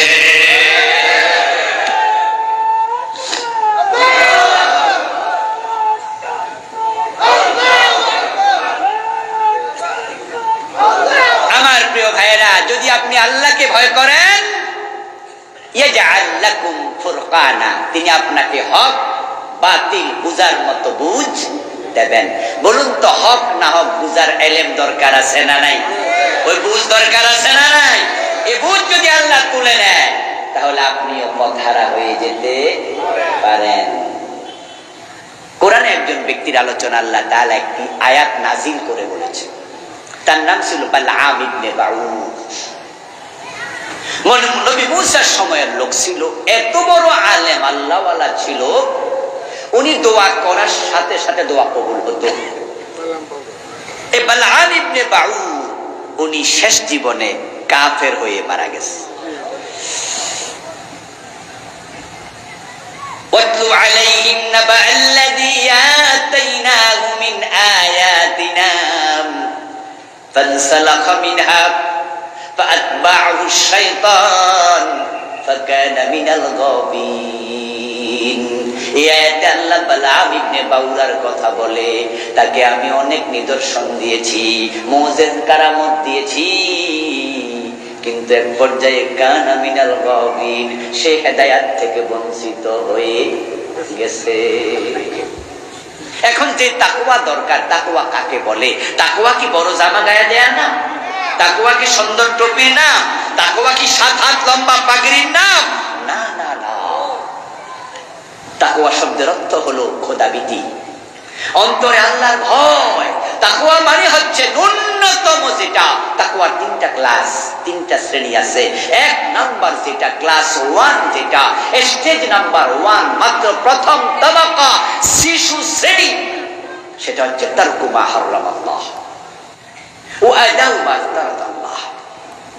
তাকওয়া মানে হচ্ছে আল্লাহ যা ফরজ করেছেন আঁকড়িয়ে ধরো, যা হারাম করেছেন পরিত্যাগ করো। যে ফরজ ছেড়ে দেয়, যে হারাম করে, তার ভিতরে তাকওয়া নাই নাই নাই। ওমর ইবনে আব্দুল আজিজ রাহিমাহুল্লাহ বলেছেন, লাইসাত তাকওয়া বিকিয়ামিল লাইল ওয়ালা বিসিয়ামিন নাহার ওয়ালাকিন্নাত তাকওয়া তারকু মা হারামাল্লাহ ওয়া দাউ মা ইফতারাদাল্লাহ। দিনের বেলায় রোজা রাখা তাকওয়া নয়, রাতের বেলায় তাহাজ্জুদে দাঁড়িয়ে থাকা তাকওয়া নয়। তাকওয়া হলো হারাম করা যাবে না, ফরজ ছাড়া যাবে না। সুদে টাকা লাগায় এমন লোক মুত্তাকি নয়। তার টুপি যত সুন্দর হোক, দাড়ি যত লম্বা হোক, সুদখোর মুত্তাকি না। ঘুষ খায় মুত্তাকি না। নামাজ খাদ্দি করে মুত্তাকি না। বউ পর্দা করে না মুত্তাকি না। মেয়ে পর্দা করে না মুত্তাকি না। যারা হারামের সাথে জড়িত মুত্তাকি হতে পারে না। দ্বিতীয় স্তর হলো হিফজুন নাফস মিম্মা ইউসাম। গুনাহ হতে পারে এমন কোন কাজ করা যাবে না, সগীরা হোক সেটাও করা যাবে না। এটা হলো দ্বিতীয় শ্রেণীর তাকওয়া।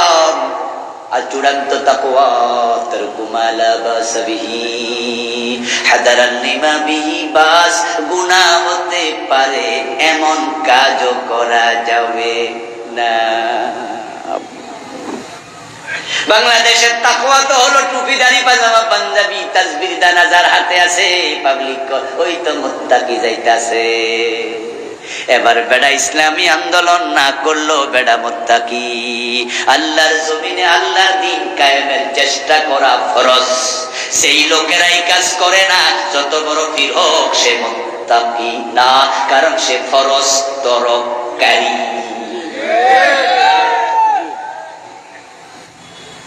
কথাটা আবার বলতেছি, যারা বুঝেন তারা একটু জবাব দেবেন। আল্লাহর জমিনে আল্লাহর দ্বীন কায়েম করার আয়াত, অর্ডার কোরআনে আছে না নাই? আন আকিমুদ্দীনা ওয়া লা তাতাফাররাকু ফি। আকিমুস সালাহ, নামাজ কায়েম করো, আকিমুদ্দিন, দিন কায়েম করো। একই অর্ডার দিয়েছেন কে? আওয়াজ দিয়ে বলুন তো, নামাজ কায়েম করা নফল না ফরজ? তো একই শব্দ যদি আকিমুদ্দিন হয়, ওইটা বুঝি ফরজ না? তো যেই লোক নামাজ ছাইরা দেয়, এ কি মুত্তাকি? তো দিন কায়েমের চিন্তা যে ছাইরা দেয়, সে মুত্তাকি হয় কেমনে? এই আয়াতের আলোকে অসংখ্য পীর, অসংখ্য টুপিওয়ালা, নামাজি, দাড়িওয়ালা, তাদের নাম মুত্তাকিদের তালিকা নাই, নাই, নাই।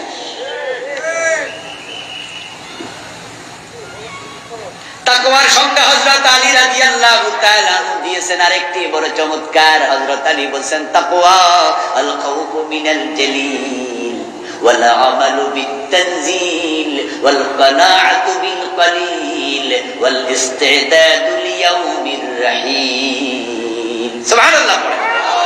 চমৎকার সংজ্ঞা হযরত আলী দিয়েছেন। তাকওয়া মানে হচ্ছে আল খাউফু মিনাল জালিল, মহান রবকে ভয় করা। আল্লাহকে ভয় করে কোনো গুনার কাজ করা যাবে না, কোনো ফরজ তরক করা যাবে না, এটা এক নাম্বার।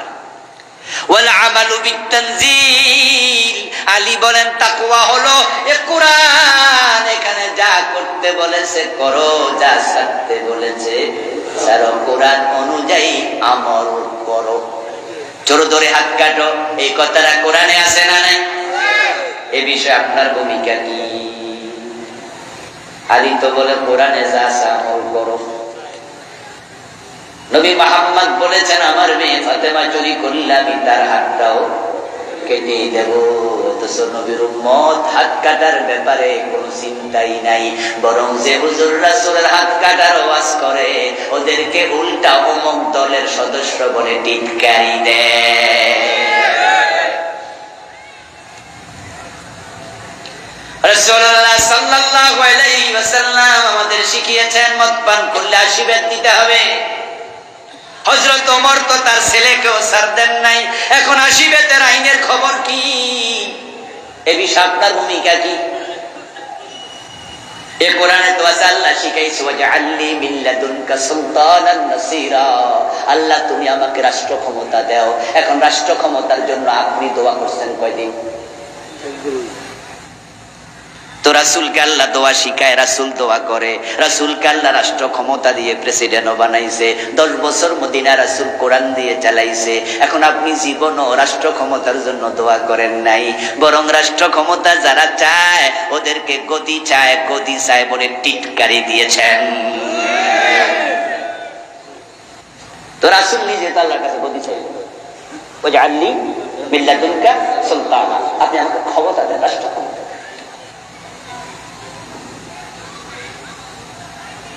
3 নাম্বার ওয়াল কানাআতু বিল কলিল, তাকওয়ার আরেকটা অংশ হলো স্বল্পে তুষ্ট থাকো, হালালে খুশি হও, হারামের দ্বারে কাছে যেও না। আচ্ছা, স্বল্পে খুশি থাকলে কেউ সুদ খাইতো? স্বল্পে তুষ্ট থাকলে ফাইল আটকায়া গোস খাইতো? স্বল্পে তুষ্ট থাকলে বোনের হক দখল করতো? ওজনে কম দিত, মালে বেজার দিত। সমস্যা এক জায়গায়, আরো চাই, আরো চাই, আরো চাই। এই দুনিয়া হায় সেই বেশি চায়, যার আছে বুড়ি বুড়ি, রাজার হস্ত করলো সব কাঙ্গালের ধন চুরি। 4 নাম্বার হলো ইস্তিদাদু লিয়াউমির রাহিল, তাকওয়ার আরেকটি অংশ হলো এ দুনিয়ায় থাকা যাবে না, চলে যাওয়ার জন্য প্রস্তুতি গ্রহণ করো। এখান থেকে চলে যাওয়ার পরে যে সফরটা হবে আখিরাতে, ওই সফর কি ছোট না বড়, সংক্ষিপ্ত না ব্যাপক? তো সফর যত লম্বা, প্রস্তুতি হওয়া লাগবে ততই বেশি। কুলু কাওলান সাদীদা ওয়াত্তাকুল্লাহ, কুলু কাওলান সাদীদা, সত্য কথাগুলো বলো, জিহ্বা হেফাজত করবেন, জিহ্বা হেফাজত করবেন, মনে যা যা তাই বলবেন না। কারণ কথার জবাব দিতে হবে, কাজের জবাব দিতে হবে। যেই কথাগুলো আজকে বলা হলো, আমি যিনি বললাম এবং আপনারা যারা শুনলেন, আল্লাহ সকলকে আমল করার তৌফিক দাও, বলেন আমিন। হাযা মা ইনদি ওয়াল ইলমু ইনদাল্লাহ আলাইহি তাওয়াক্কালতু ওয়া ইলাইহি উনীব। প্রিয় ভাইয়েরা, 2টা প্রশ্ন আসছে, জবাব দেব? আচ্ছা, জবাব দিয়ে আমরা দোয়া করব সংক্ষেপে, তারপরে চলে যাব স্টেজে। আমার লেখা কিছু বই আছে, নতুন এসেছে এটা। বইটি গত মাসে আসছে। যেমন ছিলেন প্রিয় রাসূল সাল্লাল্লাহু আলাইহি ওয়াসাল্লাম, আল্লাহর হাবিবের জীবনের সিরত সুরত দেহ সহ সবকিছু এসেছে বইটিতে, দলিলের ভিত্তিতে। এর আগে ওহিরানায় পরকাল এসেছে, কুফরের উপরে, শিরকের উপরে, বেদাতের উপরে। ওই সামনে আমার কালো গাড়িটা আছে, ওখানে ড্রাইভার সাহেব আছে, ওনার থেকে নিয়ে যাবেন। আল্লাহ তৌফিক দান করুন। প্রশ্ন, ফজরের নামাজের ইকামত শুরু হলে সুন্নাহ পড়া যাবে না যাবে না? প্রিয় নবীজি মুহাম্মদ সাল্লাল্লাহু আলাইহি ওয়াসাল্লাম বলেছেন, ইযা উকিমাতিস সালাহ ফালা সালাতা ইল্লাল মাকতুবাহ। যখন নামাজের ইকামত হয়ে যায় তখন ফরজ নামাজ ছাড়া আর কোনো নামাজ নাই। আপনি সুন্নাত পড়বেন কেন? রাসূল মানা করছে, আপনি পড়বেন কেন? রাসূলের কথার বাইরে যাওয়ার সুযোগ আছে? বাংলাদেশে ফজরের টাইমে এটা বেশি দেখা যায়, অন্যান্য ওয়াক্তে দেখা যায় না খুব একটা। ফজরের টাইমে মনে মনে ভাবে কেরাত তো লম্বা আছে, অসুবিধা কি, সুন্নাত পড়েও তো নামাজ পড়ব। এটা একটা মাথা কাজ করে। আরেকটা কাজ করে যে আবার সুন্নাত সূর্য ওঠার পরে পড়বো, পরে যদি মনে না থাকে, ওযু ভেঙে যায়, অফিসে চলে যাব, বরং ফিরে যায়। এই দুটি কারণে বাংলাদেশে ফজরের টাইমে দেখবেন যে এখান দিয়ে জামাত চলে, পিছন দিয়া কারো কারো সুন্নাত চলে। অথচ প্রিয় নবীজি বলছেন, না, এটা করো না, ফালা সালাতা ইল্লাল মাকতুবা।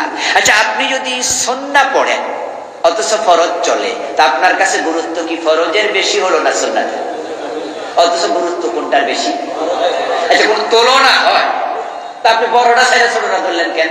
এটা আপনার বুঝের ঘাটতি। প্রথম ঘাটতি, রাসূলের নিষেধাজ্ঞা অমান্য করছেন, 1 নাম্বার অন্যায়। 2 নাম্বার ঘাটতি, আপনি ফরজের চেয়ে সুন্নতকে গুরুত্ব বেশি দিচ্ছেন। তবে হ্যাঁ, এই বিষয়ে কোন কোন সাহাবীর আমল পাওয়া যায়। হাদিসের বৈচিত্র্যে পূর্ণাঙ্গ নামাজ, এ নিয়ে আমার লেখা একটি বই আছে। ওই বইতে আমি নামাজ নিয়ে যত দিক আছে আলহামদুলিল্লাহ, ডান বাম সামনে পিছ বিভিন্ন পক্ষে বিপক্ষে হাদিস যা আছে সব এনেছি, ডকুমেন্টারি দিয়েছি। এই বইটাও আছে গাড়িতে। ওখানে আমি এই মাসালাটা আলাদা এনেছি। সেখানে আমি দেখিয়েছি একাধিক সাহাবীর আমল পাওয়া যায় যারা ফরজ নামাজ চলাকালে ফজরের সুন্নাত পড়েছেন। এখন সাহাবীর আমল পাওয়ার পরে আমাদের দেশের ভাইয়েরা বলে, সাহাবী যদি করতে পারে আমি কেন পারবো না? তার জবাব কি? তার জবাবও আমি বইটিতে অন্য হাদিস এনেছি।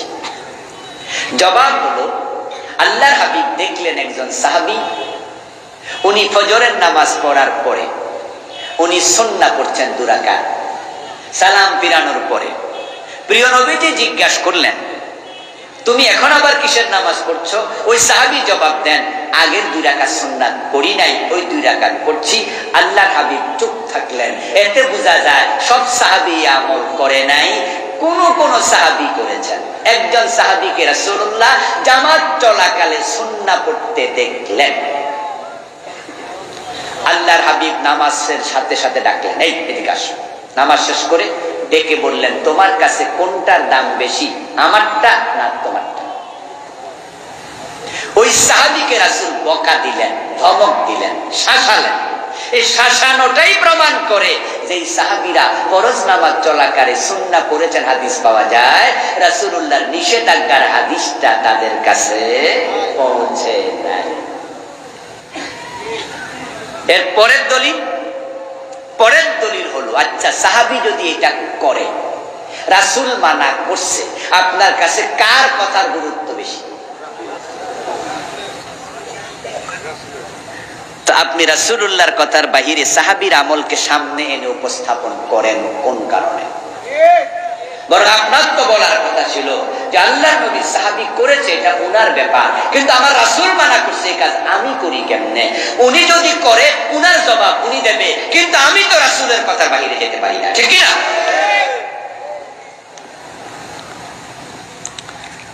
সেকুলার দল যারা করে তারা কি কুফরি করে? অবশ্যই। যারা ধর্ম নিরপেক্ষ রাজনীতি করে তারা কুফরি করে।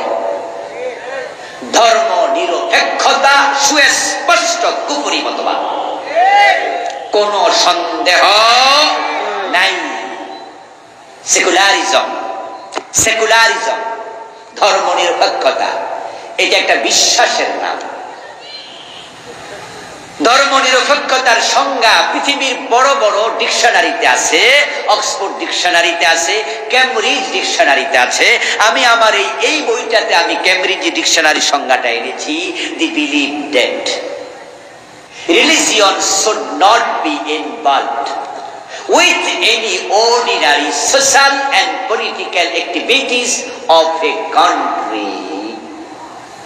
ধর্ম নিরপেক্ষতার সংজ্ঞা ক্যামব্রিজ ডিকশনারিতে এই বইতে আমি এনেছি। তারা লিখেছে ধর্ম নিরপেক্ষতা মানে হলো সামাজিক এবং রাজনৈতিক কোন কাজে ধর্মের ব্যবহার থাকবে না।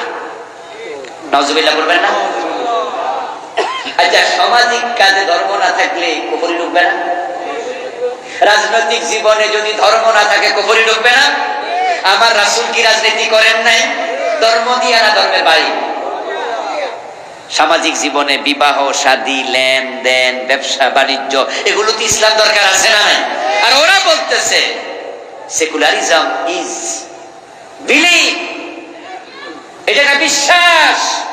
কোন ব্যক্তি যদি বিশ্বাস করে ধর্ম সামাজিক জীবনে দরকার নাই, বেটা মোমেন না কাফের। এই জন্য ইসলামী দলের বাহিরে যে দলগুলোই বাংলাদেশে আছে সবগুলো কুফরিতে নিমজ্জিত। ঈমান বাঁচাতে চাইলে ইসলামী দলের বাহিরে বাংলাদেশের কোন দল করার সুযোগ নাই। বলে গেলাম, মানা না মানা আপনার ব্যাপার। আল্লাহুম্মা আমিন। আলহামদুলিল্লাহি রাব্বিল আলামিন ওয়াসসালাতু ওয়াসসালামু আলা নাবিয়্যিনা মুহাম্মাদিন ওয়া আলিহি ওয়া আসহাবিহি আজমাইন। রব্বানা যালামনা আনফুসানা ওয়া ইন লাম তাগফির লানা ওয়া তারহামনা লানাকুনান্না মিনাল খাসিরিন। রব্বানা আতিনা ফিদ দুনিয়া হাসানাহ ওয়া ফিল আখিরাতি হাসানাহ وقنا عذاب النار رب ارحمهما كما ربياني صغيرا। اي رب العالمين 10-11 দিন ব্যাপী তাফসীর মাহফিল তুমি কবুল করে নাও। আমাদের জীবনের গুনাহগুলো maaf করে দাও। এই মাহফিলের জন্য যারা টাকা পয়সা বুদ্ধি পরামর্শ দিলেন সবার সব খেদমত কবুল করে নাও। আমাদের সালাম তোমার বন্ধুর কবর মুবারক মদিনা মুনাওয়ারায় পৌঁছায়া দাও। আমাদের মা বাবা আপনজন যারা কবরে, সবার কবরকে জান্নাতের টুকরা বানায়া দাও। হে আল্লাহ, আমাদের যার মনে যে নেক আশা আছে পূর্ণ করে দাও, যার যে বিপদ আছে দূর করে দাও। আমার মা বোনরাও এসেছেন মাহফিল শোনার জন্য, তাদেরকে ফাতেমাতুজ জাহরার মতো ঈমান আমলওয়ালা বানায়া দাও। এই মাহফিল কালকেও হবে। মুহতারাম মাওলানা আব্দুল্লাহ আমিন ভাই সহ আর অনেক বক্তারা আসবেন। সুন্দরভাবে মাহফিল সমাপ্ত হওয়ার তৌফিক দাও। صلي وسلم وبارك على نبينا محمد وآله وأصحابه أجمعين. سبحان ربك رب العزة عما يصفون وسلام على المرسلين والحمد لله رب العالمين. والسلام عليكم ورحمة الله. سبحانك اللهم وبحمدك.